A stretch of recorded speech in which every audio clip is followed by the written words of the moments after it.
G'day, Stu from UAVfutures here, and today, well, we're going to be checking out this little bad boy right here. Now what this is the awesome, it says so right there on the box, the awesome Youbi, I think that's how you say it, Youbi 3-inch racer. Now this is pretty much a little bind and fly 3-inch racer. It looks almost identical to the Atom V2 actually, which is a little bit concerning, but they do have some different tech in here, which is probably the exciting part. And yeah, this thing is pretty much meant to be a bucket of fun in a tiny little bundle. Anyway, what we're going to do, we're going to stick it on the bench, give it a full breakdown, have a look at all its components, and then take it out, give it a whirl, and hopefully have some fun. Alright, let's get started. Alright, so here's how it's going to come in the kit, and I think depending on where you get it from, depends on if you get these bonus canopies or not, but I know in the one that I ordered in the link down below that these two turned up. So anyway, let's open it up and see what it is. You can see just how small this package is actually even in my hand, so let's have a look inside. Alrighty, so here's everything you're going to get in the kit. You do get some little extras like a velcro strap and two little cords to connect and put your receiver in, but other than that, pretty much everything is right here, as well as a little nice coloured instruction manual, which actually is very, very nice. We'll probably refer to that later. Alrighty, so let's have a look at what we get. So we've had a look at our two different canopies that you get, the two little bonus ones. So it looks like we've got grey, black, and white. You're obviously going to get two sets of props, so 8 props in total. And then we've got our little unit itself. Now the antenna came detached, so I've simply just put the antenna on right here, and it is an SMA, a little whip right there. So you also get a little whip antenna, but I suggest most people are probably going to be upgrading them. Right, let's take the hood off. Actually, no, before we continue, let's stick this on the scales and see how much this thing actually weighs as it is. Alright, turn our scales on right here, and it's coming in at 111 grams. Oh, we'll throw 4 props on as well. Alright, so it's coming in at 122 grams. So really a fairly decent, very, very light racer. Now before we do whip the hood off, actually after weighing it, what I want to do, let's have a bit of a talk about what this is. And I know a lot of people are going to be talking about, look, is this a direct Atom clone? And I'm going to answer that later. But on first comparisons, you do have to admit that it looks very, very similar to Rotor X's Atom right here. I mean, even some of the pictures when I saw this thing up on the website looked the same. So it's going to be interesting to see what components are in here and just how much of a clone it is. Because on first impressions, if you just looked at it from the shell and from the outside, they look almost identical, but I can tell you that these are two very, very different quads. Because other than the shape, everything else in here seems to be a very different quad. So really, I wish that they didn't just straight out copy the design of this one and they changed things up a little. Anyway, let's have a bit of a closer look at this one. Now, of course, it's designed to spin some 3-inch props, so let's put some of those on and see how that looks. So it's designed to spin some 3-inch props, and my recommendation would be to run, you actually get a little bit of clearance on there, that's quite nice, that's a bit more than the Atom. I will probably make a few distinctions between this and the Atom later on as well, but I would probably be running this on maybe a 3S high voltage, about a 700 milliamp hour battery. So that's probably what I'm going to be using on this. 4S is probably going to be just too much. Now let's take the antenna off and have a bit of a closer look under the hood and have a look exactly what we're dealing with. So all it takes to get that off is 2 screws right here. So I'm thinking that canopy will just slide right off. Okay, so we've taken the hood off or the canopy off, and this does look very, very familiar. It's just reminding me of the Atom so much. But one thing that I do want to point out is this is just 2 stacks. That's it. There's only 2 boards on here. So on the top one, it looks like we've got our VTX and flight controller built in, and we will talk about the specifics of these. And then underneath, it looks like we've got our PDB and our 4 ESCs. Now towards the front is a tiny little camera, and on the outside we have some 1306 3600 kV motors. To be honest, I wish these were a little bit faster, because maybe up around the 4000 mark, I think that would give it a little bit better performance, because you do only have 3-inch props that you're trying to rock. Now, I've never heard of any of these props before, all these motors, everything is just branded awesome. So that's kind of interesting. So it's just going to have to be, you know, we can talk about its specs, but we're also going to have to take it out and give it a bit of a thrashing around, which is what we plan to do. Rightio, so if we look underneath and we look at this board right here, this is our 4-in-1 ESC board, and that's where all your motors are wired up directly to, and that is rocking, that they're 20 amp ESCs, and that is BL-HELI-S. So I'm really, really happy with that. I think that's a really good design choice, because it's a fantastic little 4-in-1 ESC, saves a ton of space, also some weight, especially on such a little craft like this, and by being BL-HELI-S, you're going to have much more smoother throttle response, in my opinion anyway. I really like BL-HELI-S. On the top here, we actually have our VTX and our flight controller. Now this is an F3 board, but let's plug it in. We'll put an antenna on just in case the USB powers the VTX, even though I don't think it's going to. Let's plug it in and check out what sort of firmware we've got on here, because I'm hoping that it's Betaflight, but a lot of these ready to flies do come as clean flight still, but hopefully fingers crossed that it is Betaflight. Alrighty, actually something very impressive. This is rocking Betaflight and even version 3.01, so it looks like this was only updated about 15 days ago on the 18th of October, so fantastic to see that it is rocking the latest revision of Betaflight. Now straight out of the box, it does look like air mode, angle mode, and there's another one of my batteries. It does look like air mode, angle mode, and horizon mode are all set up on auxiliary 1. So and it doesn't have anything set for the arm switch, so that's just going to have to be done with the throttle and the stick. So if you are planning to take this thing straight out of the box, definitely make sure you plug it into the computer first and set up the modes the way you want it to. Alright, now I've just plugged it in to check out some things about the OSD VTX flight controller on the top. So I'm going to unplug it now because I don't like my VTXs just sitting on top of the bench, but let's have a bit of a chat about it. So it is a 40 channel switchable VTX, so it's either 25, 200 or 400 milliwatt VTX that you can pump out, and you can set that by pressing this little button right here. And the other thing I want to speak about, I just plugged it in to double check, there is no OSD on this one. So there's no OSD on here at all, which isn't too surprising actually, because you're fitting quite a lot on this board already, but it would be a really nice feature if you wanted to have that, so you could see your OSD feed as you're flying around from your FPV camera. Now speaking of the FPV camera at the front, this is a tiny little CMOS camera right here. The image quality looks okay, probably not the best that I've seen, but I will show you some DVR at the end and some flight footage that we can check that out as well. And that's in a little mount that clips just in. Screws actually in with 4 Phillips head screws right here into the bottom of the frame. Now flipping this over, you will notice this is all recessed, and I've left this bit to last because this is actually something that I wanted to look at as a bit of a whole with this over. You can see all these little parts have recessed. You've got some little channels in here, so they've hollowed it out because it does look like a really, really slick, smooth little build. It looks absolutely awesome, but I know for a fact that some other frames, I don't want to say some names, but I know some frames very similar to this one that there was some talk about having some little hollowed out pieces in here, but it just really reduced the strength of the frame. So let's have a look at how thick this actually is. So I'm just going to do it on the outside so I don't get any wires. So it's coming in, well that says 1.8, but I'm going to guess, let's measure it on the outside of the arm, shall we? Let's do that.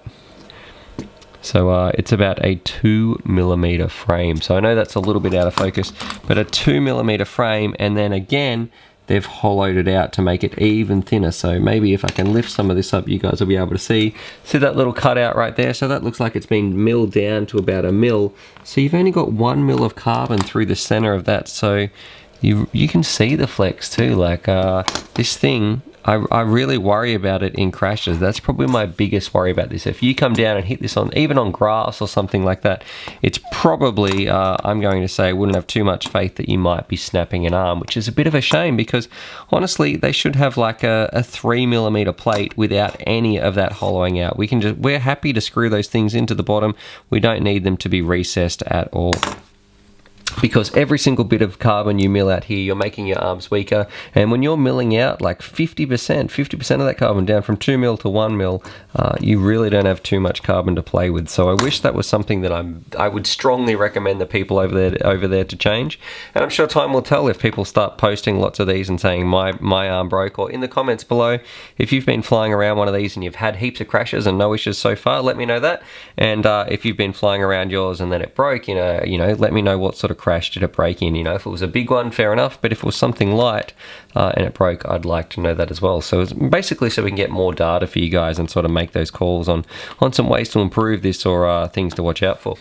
Now, other than that, there's not too much to do. You can see it's very straightforward. Everything pretty much comes. All I've got to do is put my receiver in, which is what I'm going to do now. I'm going to put a little XSR in, and then we can put it all back together and cut back to the field and have a bit of a fly around.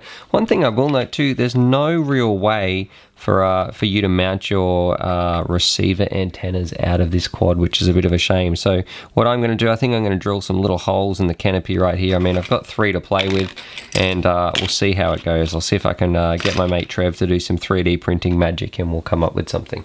Also, just before I put this back together, no buzzer. So for something this small, there's no LEDs and no buzzer. So that's another bit of a bummer on a quad so small. You don't want to lose this. So if you had some LEDs, you might have a chance of seeing it.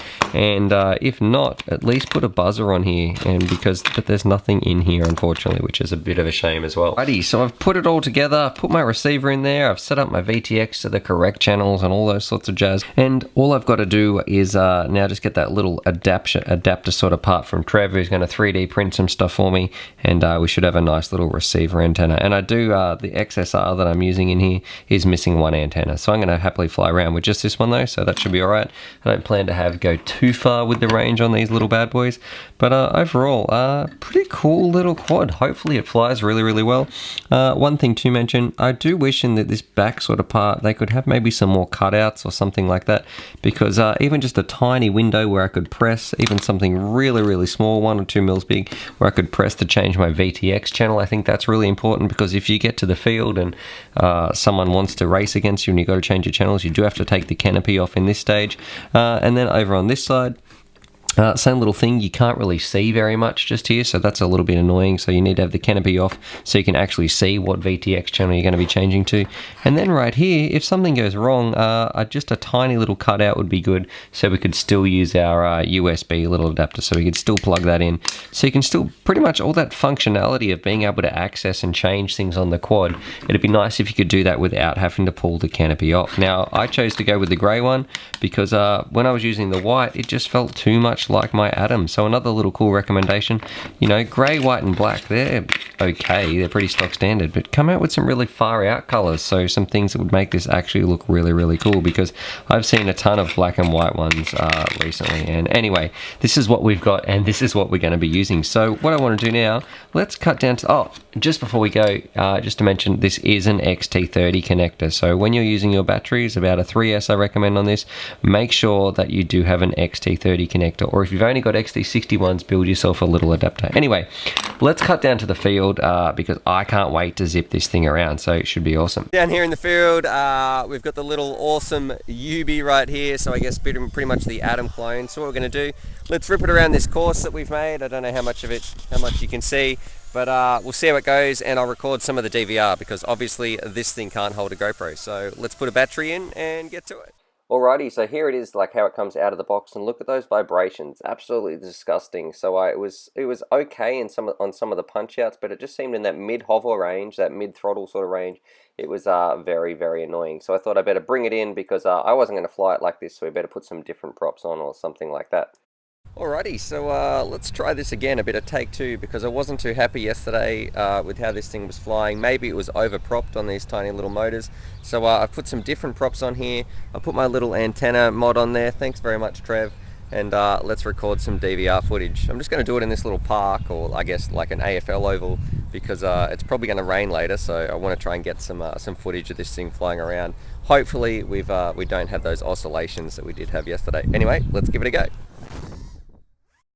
Alright, so here we are, and these are with some lighter props on, and look, the oscillations, the vibrations are a little bit better, but you can still see them when it's in there, and especially noticing it right there, you can see it looks like it's in the sort of yaw range as well, which is very, very interesting. So for me, like, it felt responsive. It definitely felt like a little zippy quad, especially if you push it a little bit, and it could cover a lot of ground for such a tiny little quad. And the video reception was better than this, but as per usual, the fat sharks usually make the picture look a bit worse than it is.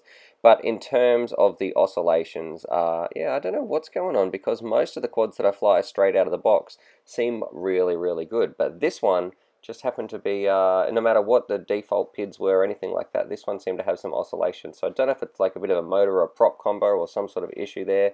But this is on 2 sets of props, and it's also probably worth noting that it possibly could just be the motors. They could maybe not be the best motors, because I've seen some motors in the past where I've had this similar issue, and no matter what I did, I couldn't tune it out or get it working. Now, in saying that though, you aren't paying like very much for this quad, so it's still very, very cheap as you're flying it around. And look, it was still flyable, but for me, and I know I've flown a lot of good quads in the past, look, you can do some acros. I think I was trying to do a power loop there. But for me, those oscillations were sort of really bugging me. And I think at the end here, it looked a little bit out of focus, and I couldn't tell if that was the oscillations as it was moving around or if it was the camera. So I sort of just took some still shots there, just sort of seeing why it was moving around, what the picture would actually look like. So the camera looks like it's semi-focused. It probably could be focused a little bit better as well, but maybe that was just the one I had. So there it is, there's my review of the little Youbi, the awesome Youbi, or hopefully I'm pronouncing that right, and I've got to say it's a bit hit and miss, and this is one of those instances where you really can tell the difference between a clone and I guess the real deal, so the Atom V2 up there, because they fly very, very differently, and rightfully so, because even though they look very, very similar, they definitely have some different stuff on the inside. Everything else is totally different. Now, what I do like about this one, a bit of a recap, I liked its price, I like how it comes, it was really easy to set up, and I like the look of it, but the things that I don't like, or the things that I think could do with a little bit of changing, number one, get out those oscillations, because that was really taking away from the FPV experience. Number two, I am a little bit concerned with how the motors sort of get in there, and not the motors, sorry, how the motor's going to put a lot of pressure on a frame in the crash, and are those arms going to actually hold up? Number three, just some little canopy adjustments, so somewhere for your receiver antenna, and also some little cutouts so you can see what's actually going on. And yeah, I think if you could take care of those things, it would definitely be an awesome little racer. For the price, anyway, I mean, it's like $150 or something like that. So it is very, very cheap for what you're actually getting. Anyway, hopefully that helps some of you guys out there. Subscribe for more FPV related content. And as always, happy flying. My voice went funny then. Happy flying. Alrighty, so hopefully you guys enjoyed that video. Definitely subscribe if you're new to the channel and check out these videos. And I'm also going to leave a little link here to my Patreon page, because I've got some fantastic Patreon supporters and I like to give back to them as well. So if you want to join the UAVfutures family, there's things like bonus Velcro straps, little bundles of FPV goodies and things like that that also get sent out. Anyway, happy flying.